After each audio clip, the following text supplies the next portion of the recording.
سوال، ایک سوال یہ کیا جاتا ہے قرآن ایک ہے، حدیث ایک ہے، تو پھر فقہ میں فقہائے کرام کے اختلاف کیوں ہے؟ قرآن ایک ہے، حدیث ایک ہے، تو پھر فقہائے کرام کے درمیان فقہ میں اختلاف کیوں ہے؟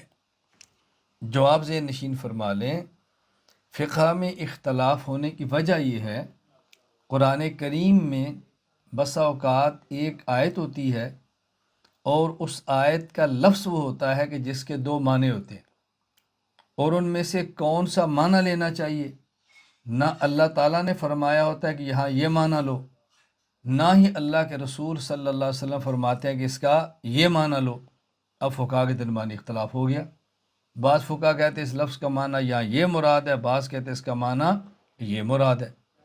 اس کی ایک مثال ذہن نشین فرما لیں، سورۃ البقرہ آیت نمبر 228، والمطلقات یتربصن بانفسہن ثلاثۃ قروء، جس عورت کو طلاق ہو یہ عورت 3 قروء عدت گزارے۔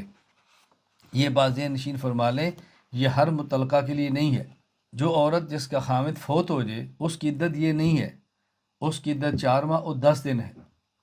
وہ عورت کہ جس کو حیض آتا ہی نہیں ہے اس کی عدت یہ نہیں ہے، اس کی عدت 3 ماہ ہے۔ میں اس لیے گزارش کر رہا ہوں، یہ اس عورت کے بارے میں ہے جو امید کے ساتھ نہ ہو اور اس کا شوہر فوت نہیں، یعنی وہ عدت وفات نہیں گزار رہی اور اس کو ماہواری آتی ہے۔ ایسی عورت کو طلاق ہو جائے تو اس کی عدت 3 قروء ہے۔ اب قروء قرءن کی جمع ہے۔ قرءن کا ایک معنی ہے حیض، ماہواری، مینسس، اور قرءن کا ایک معنی ہے جو پاکی کی حالت ہے، حالت طہر۔ اب عورت جو عدت گزارے گی تو وہ کیا کرے؟ 3 حیض گزارے یا 3 طہر؟ حضرت امام ابو حنیفہ رحمۃ اللہ علیہ فرماتے ہیں کہ 3 حیض، حضرت امام شافعی رحمۃ اللہ فرماتے ہیں کہ 3 طہر۔ تو امام ابو حنیفہ امام شافعی میں اختلاف کیوں ہوا ہے؟ کیونکہ آیت کے معنی 2 تھے، تو ایک نے دلائل کی بنیاد پر اس کو ترجیح دی ہے اور ایک نے دلائل کی بنیاد پر اس کو ترجیح دی ہے۔ میں اس میں تفصیل میں نہیں جا رہا۔ حضرت امام صاحب رحمۃ اللہ علیہ کی دلیل کا خلاصہ یہ ہے کہ حدیث پاک میں ہے کہ عورت کی کم از کم، عورت کا جو ماہواری کے دن ہیں وہ کم از کم 3 ہیں اور زیادہ سے زیادہ 10 ہیں۔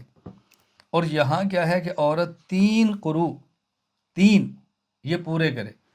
اب اگر عورت کو طلاق دی جائے تو اس کا شرعی اور جائز اور مناسب طریقہ یہ ہے کہ عورت کو ایسی پاکی کے دنوں میں طلاق دی جائے کہ جس میں خامد اور بیوی آپس میں نہ ملے ہوں، یعنی ہم بستر نہ ہوئے ہوں۔ جب عورت کو طلاق شوہر دے گا حالت طہر میں، پاکی کی حالت میں، اب سوال یہ ہے کہ اس کے بعد جس پاکی کی حالت میں طلاق دی ہے یہ طہر، اس کو عدت میں شمار کریں گے یا نہیں؟ اگر آپ اس کو عدت میں شمار نہیں کرتے، اس کو عدت میں شمار نہیں کرتے تو اگلے طہر سے عدت شمار کرتے ہیں تو پھر اس کی عدت زیادہ ہو جائے گی، کچھ یہ ایک حیض اور اس کے بعد طہر، کیونکہ اگلے 3 طہر ہو گئے نا، تو یہ درمیان کا زمانہ کہاں جائے گا؟ کچھ دن طہر کے، کچھ دن حیض کے۔ اور اگر آپ اس کو شمار کر لیتے ہیں تو طہر مکمل نہیں ہے، کچھ گزر گیا، کچھ باقی ہے۔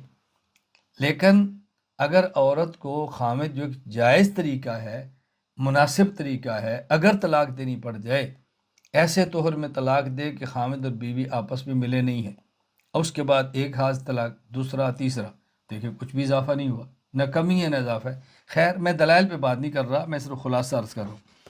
اسی طرح احادیث مبارکہ میں بہت ساری احادیث ایسی ہیں کہ رسول اکرم صلی اللہ علیہ وسلم نے حدیث پاک کو بیان فرمایا، اور اس حدیث کا مطلب کیا ہے، اس میں یہ حکم کیوں ہے، اس کی وجہ آپ نے نہیں بیان فرمائی تو فقہا میں اختلاف ہو گیا۔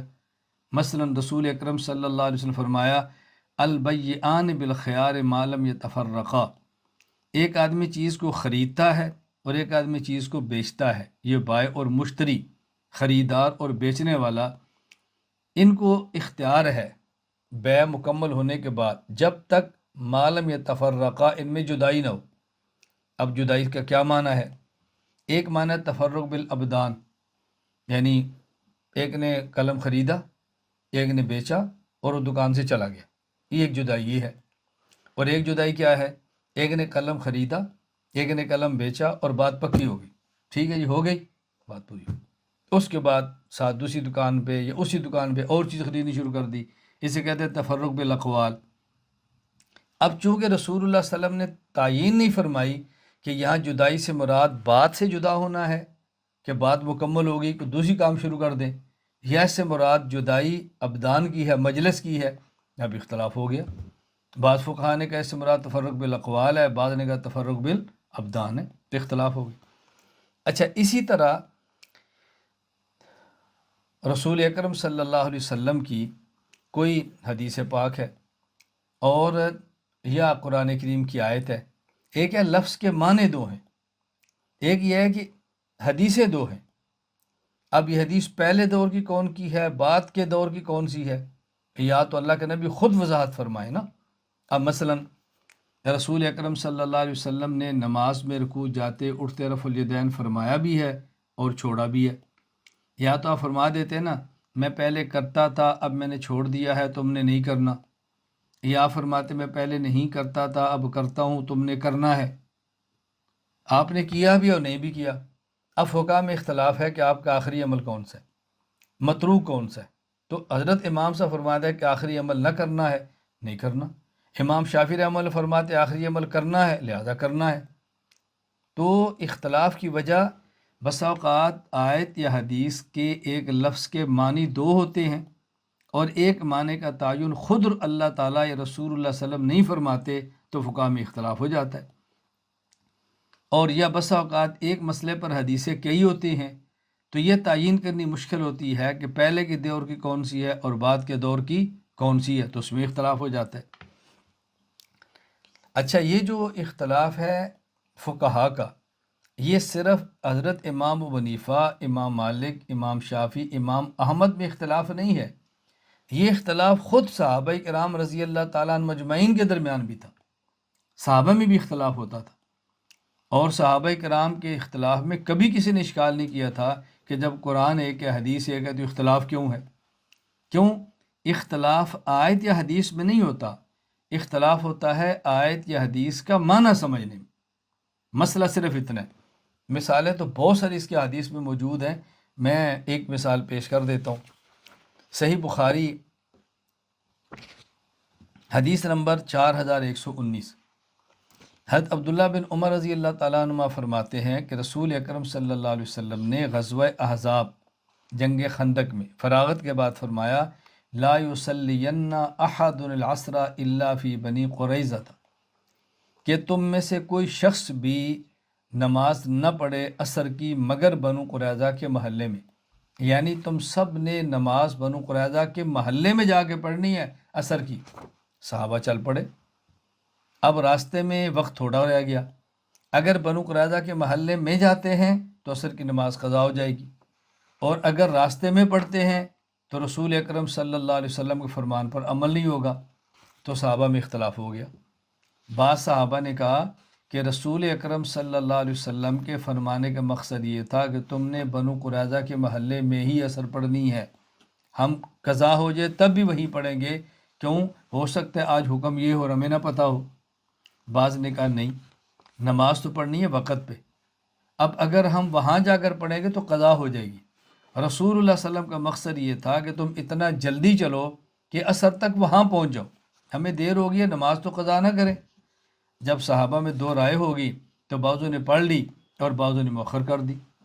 جب بھی رسول اللہ صلی اللہ علیہ وسلم کی خدمت میں اس واقعے کو پیش کیا گیا، کہتے ہیں فذکر ذلک للنبی صلی اللہ علیہ وسلم فلم یعنف واحدا منہم، رسول اکرم صلی اللہ علیہ وسلم نے ان میں سے کسی ایک کو بھی یہ نہیں کہا کہ تو نے غلط کیا ہے، آپ نے دونوں کو درست فرمایا۔ تو جس طرح فقہاء کرام کے درمیان اختلاف ہوتا ہے، یہ اختلاف تو صحابہ کرام کے درمیان بھی ہوتا تھا، یہ اختلاف صحابہ کرام کے درمیان بھی ہوتا تھا، یہ کوئی ایسی انوکھی بات نہیں۔ اس لیے جب آیت کے لفظ میں دو معنوں کا احتمال ہوگا، حدیث کے لفظ میں دو معنوں کا اختلاف ہوگا، تو ظاہری بات ہے ان میں سے ایک معنی متعین اللہ یا اللہ کے رسول صلی اللہ علیہ وسلم نے نہیں فرمایا ہوگا، تو صحابہ کرام کے درمیان اختلاف بھی ہوگا، یہ فطری سی بات ہے۔